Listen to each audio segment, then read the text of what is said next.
Hello and welcome to the Knowing Show. I am your host, Christene Marie. We are going through our daily lesson in A Course in Miracles. And forgive me for those of you who were attempting to join earlier this morning. I had said last night we played a fun game of trivia last night. For those of you who weren't with us, I had said 7:30 a.m. this morning I would be going live, and normally I go live at 9 a.m. I had a networking breakfast, which went so well, but I was getting ready to sit down and do the live this morning when I realized I need to be leaving right now. And thankfully, I was right on time. Thank God. But I ended up having to move this strangely late in the day. So I just wanted to say I'm sorry for being late. And I'm excited to do our review. We are moving through lesson 57. And we're in this kind of mini series over the next couple of days and over the last couple of days previous. We've been in this series. So this week is really dedicated to actually doing a review of the first 50 lessons. And frankly, I've been loving this review because it's been taking us back. And in hindsight, each one of the early lessons just makes so much more sense and has so much more profundity to it. So I'm grateful for the review. We're going to kick off today's lesson 57, which has 5 different lessons that we'll be reviewing. We're going to start actually with lesson 6 and just lead up to where we are doing a deeper dive on today's lessons, but just start with a quick review. It's kind of where we started from. So let's dive in. Lesson 6. I am upset because I see what is not there. Lesson 7. I see only the past. Lesson 8. My mind is preoccupied with past thoughts. Lesson 9. I see nothing as it is now. Lesson 10. My thoughts do not mean anything. Lesson 11. My meaningless thoughts are showing me a meaningless world. Lesson 12. I am upset because I see a meaningless world. Lesson 13. A meaningless world engenders fear. Lesson 14. God did not create a meaningless world. Lesson 15. My thoughts are images that I have made. Lesson 16. I have no neutral thoughts. Lesson 17. I see no neutral things. Lesson 18. I am not alone in experiencing the effects of my seeing. Lesson 19. I am not alone in experiencing the effects of my thoughts. Lesson 20. I am determined to see. Lesson 21. I am determined to see things differently. Lesson 22. What I see is a form of vengeance. Lesson 23. I can escape from this world by giving up attack thoughts. Lesson 24. I do not perceive my own best interests. Lesson 25. I do not know what anything is for. Lesson 26. My attack thoughts are attacking my invulnerability. Lesson 27. Above all else, I want to see. Lesson 28. Above all else, I want to see things differently. Lesson 29. God is in everything I see. Lesson 30. God is in everything I see because God is in my mind. Now, we're getting into today's review, and for each one of the review lessons, it will just be a brief summary. Lesson 31. I am not the victim of the world I see. How can I be the victim of a world that can be completely undone if I so choose? My chains are loosened. I can drop them off merely by desiring to do so. The prison door is open. I can leave simply by walking out. Nothing holds me in this world. Only my wish to stay keeps me a prisoner. I would give up my insane wishes and walk into the sunlight at last. Wow. Lesson 32. I have invented the world I see. I made up the prison in which I see myself. All I need to do is recognize this, and I am free. I have deluded myself into believing it is possible to imprison the Son of God. I was bitterly mistaken in this belief, which I no longer want. The Son of God must be forever free. He is as God created him, and not what I would make of him. He is where God would have him be, and not where I thought to hold him prisoner. Lesson 33. Man, this is so powerful, y'all. Lesson 33. There is another way of looking at the world. Since the purpose of the world is not the one I ascribed to it, there must be another way of looking at it. I see everything upside down, and my thoughts are the opposite of truth. I see the world as a prison for God's Son. It must be then that the world is really a place where he can be set free. I would look upon the world as it is and see it as a place where the Son of God finds his freedom. Lesson 34. I could see peace instead of this. When I see the world as a place of freedom, I realize that it reflects the laws of God instead of the rules I made up for it to obey. I will understand that peace, not war, abides in it. And I will perceive that peace also abides in the hearts of all who share this place with me. Lesson 35. My mind is part of God's. I am very holy. As I share the peace of the world with my brothers, I begin to understand that this peace comes from deep within myself. The world I look upon has taken on the light of my forgiveness and shines forgiveness back at me. In this light, I begin to see what my illusions about myself kept hidden. I begin to understand the holiness of all living things, including myself and their oneness with me.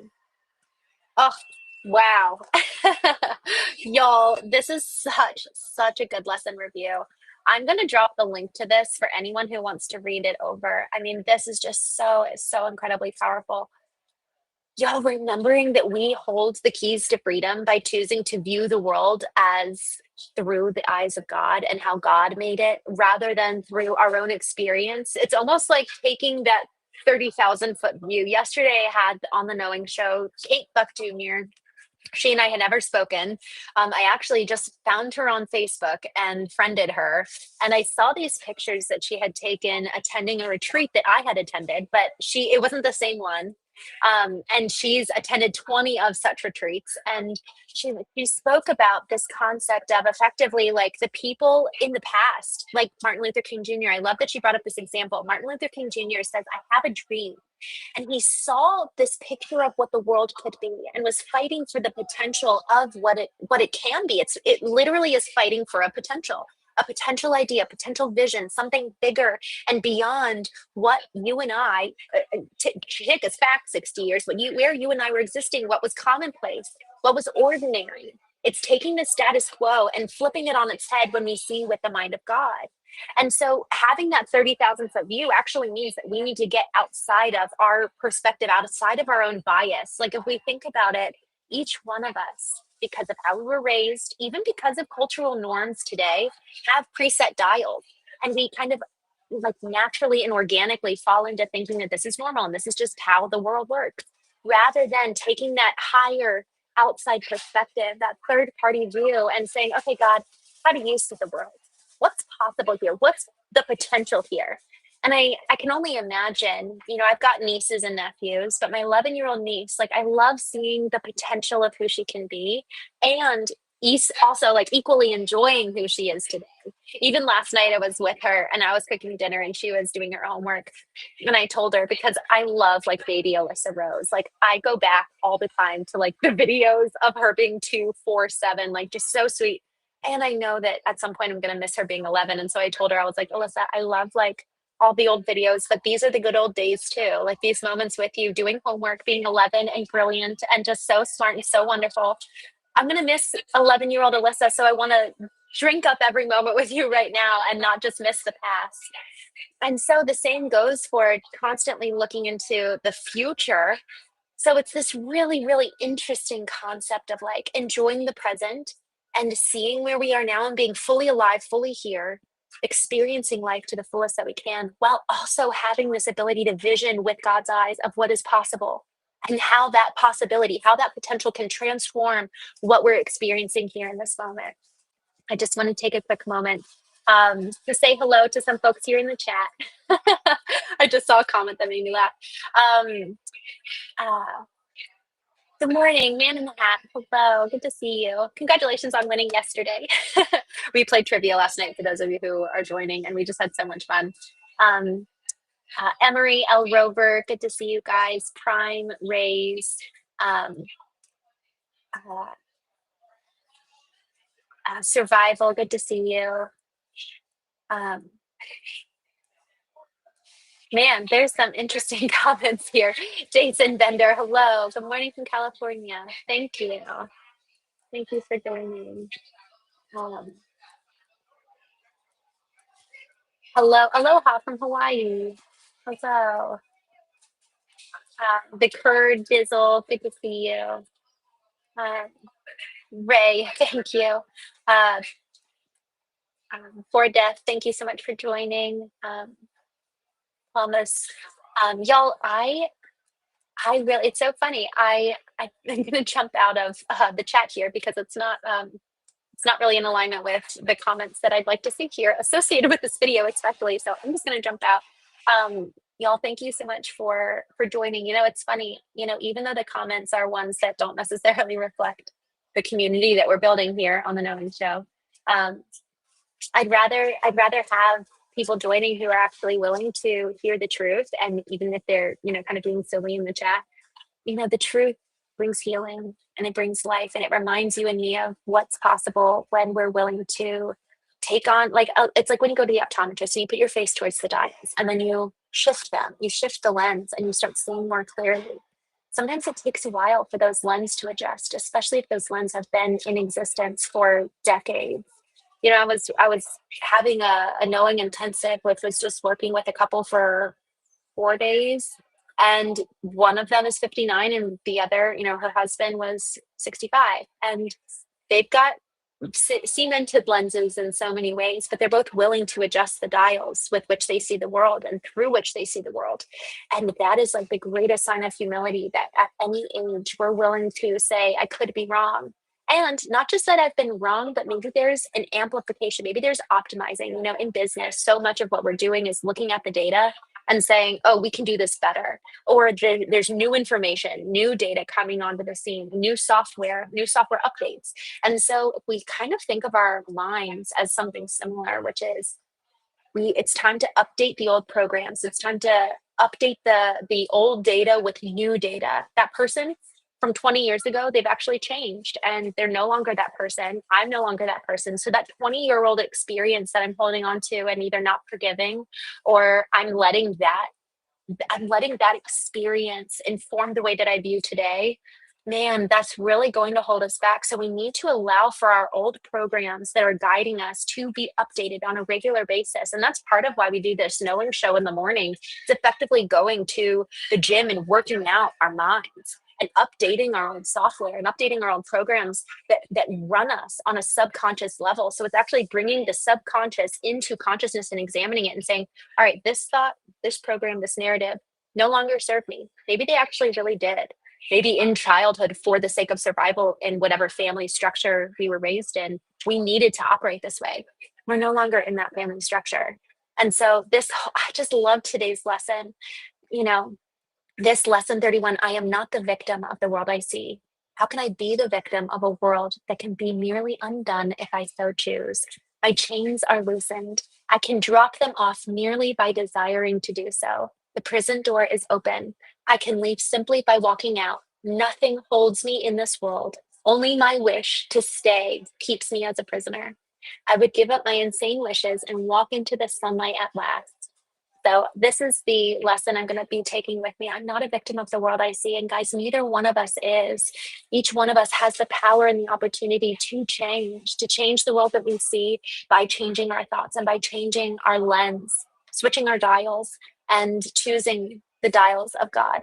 So um, I'm just looking here in the chat. What's up? Thank you for joining. What's up? We go live every morning and every evening, and at 9 a.m. Eastern, we go through a daily lesson and A Course in Miracles. I'm going a little bit late today since I had a networking meeting this morning. And then in the evenings, we have the Knowing Show, where we'll dive into either, last night we played trivia, so sometimes we'll just have a game night. But for the most part, we'll talk about emotional intelligence, intellectual intelligence, how AI comes in and is being incorporated with our human intelligence. What does artificial intelligence look like in concert with human intelligence? And it's really about cultivating ourselves, becoming our own potential, and not just for ourselves, but for the world. Using that example of Martin Luther King Jr., how he had a dream, like he saw the potential of this world and called us higher, called us out of the status quo and made all of us better because of the dream that he saw. So it's effectively nurturing and cultivating the dreams that are on our hearts. So y'all, thank you so much for joining today. I love it. Let's get Wisty. It says, I completely agree with you. I love that. Ovid says, I'm thinking how Americans will use robots. It is so interesting. I was just talking about that this morning during breakfast. We were talking about what automation and robots are going to do. It's crazy. Jake, I appreciate everything you're saying, and I'm also, we just don't talk like that here. So I would love for you to engage in terms of like the topic that we're talking about, but we just don't talk like that here. But I'm glad you're following. I'd love for you to stay. Um, hmm. It's William Kyle. I just saw your comment. I think the seeing what is possible and seeing potential is the way to do that in terms of like with integrity and with having almost like a moral expression of potential. I really think is actually pursuing the lens that God sees the world. How does God see other people? How does God see me? And then that causes us to level up because so often we're actually not even living to our own potential. I have this quote on the back of my phone by Michelangelo. The greatest danger for most of us is not that our aim is too high and that we miss it. It is that it is too low and we reach it. And that's just a completely different way of looking at the world and engaging with it. Am I actually living to the greatest of my potential as God says that I am? And also dreaming big. Um, What's Up says what we need to do is to be ourselves and not follow the rich and elite as their rules and regulations are there to control the common people. What's Up? I love that you said we need to be ourselves. Even just like right before I jumped on here, um, I reshared a comment on my Facebook. A friend of mine posted this. So one of the most famous chefs in the world, the New York Times called his restaurant as nuclear waste, and he went on to have such a wildly successful business. And I was just thinking as I read that story, the most important thing for me right now is to actually kind of operate like with blinders on almost, where I'm not looking at what other people are doing. I'm not operating based on their opinions, their expectations. I need to be so laser focused on what am I called to do? Who am I called to be? What is my own ideal?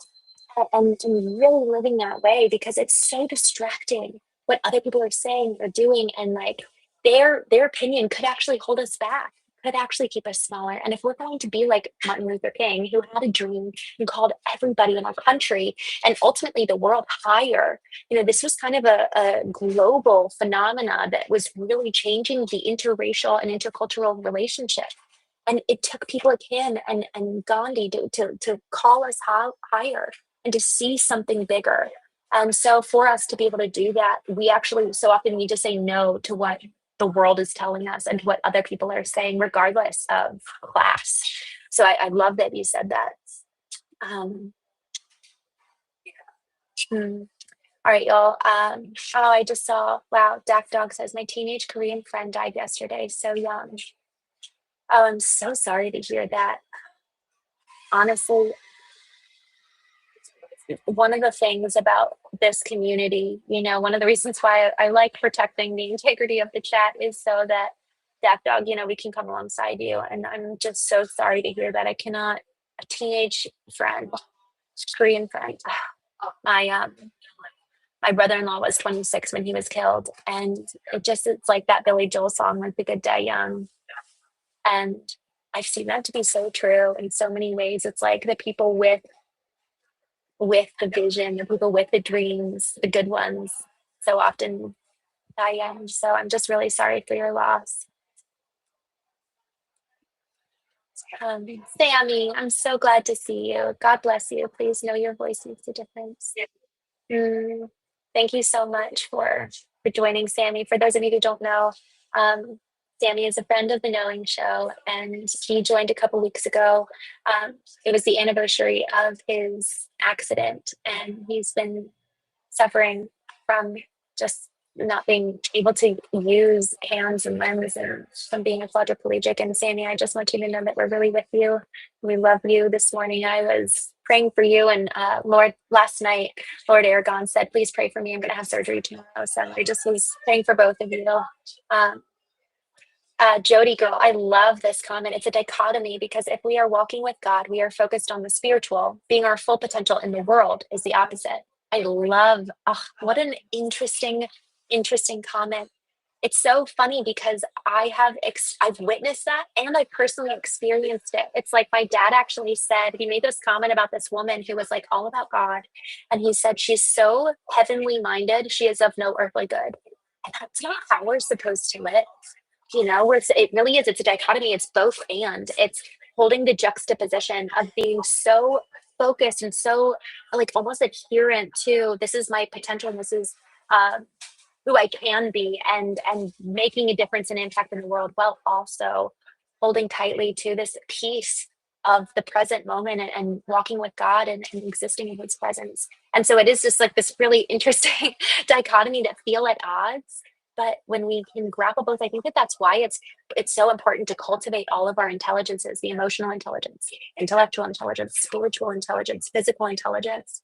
Because when all are working together, that's really when we become really fully alive, and we get to experience the world in such a more beautiful way too. Jeremy, good to see you. Thanks for joining. um, mm, Scott, I'm not sure what you mean by that, but I'm glad you're here. Robert,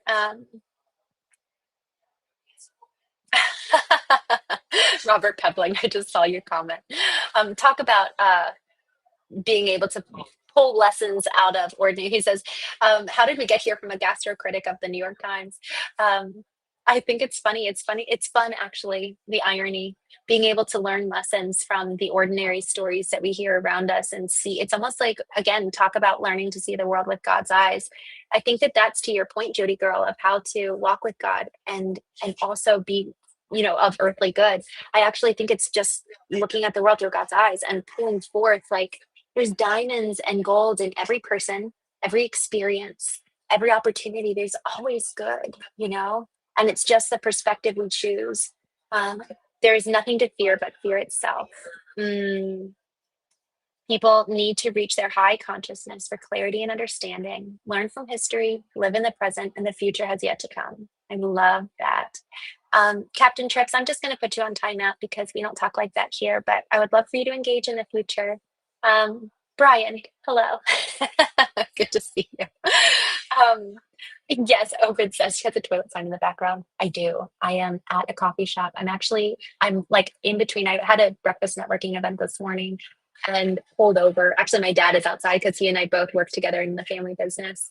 Um, and I'm just needed to stop out and do the show. So I'm going to go ahead and jump out. Don't worry about it. Um, I'm curious why you would say that, but you know what? Everyone has their own opinion, so I'm glad you're here regardless. Um, Joe says, "Darling, just wondering." That's so funny, y'all. I am going to jump off. Ray, thank you for joining, and y'all. I want to just thank you guys um, for those of you who come on and are uh, encouraging, and engage in a real, genuine way. Brian, I'm a paramedic and I see death every day. Like those are, thank you. I feel like that's a thank you for your service. My brother in law is considering being a firefighter, and like like the things you see and the things you experience are just so painful, and you've got to like have a strong mind in so many ways. So just thank you, y'all. Thank you so much for joining. I will see you tonight at 8:30 p.m. on the Nine Show. But in the meantime, have a wonderful day.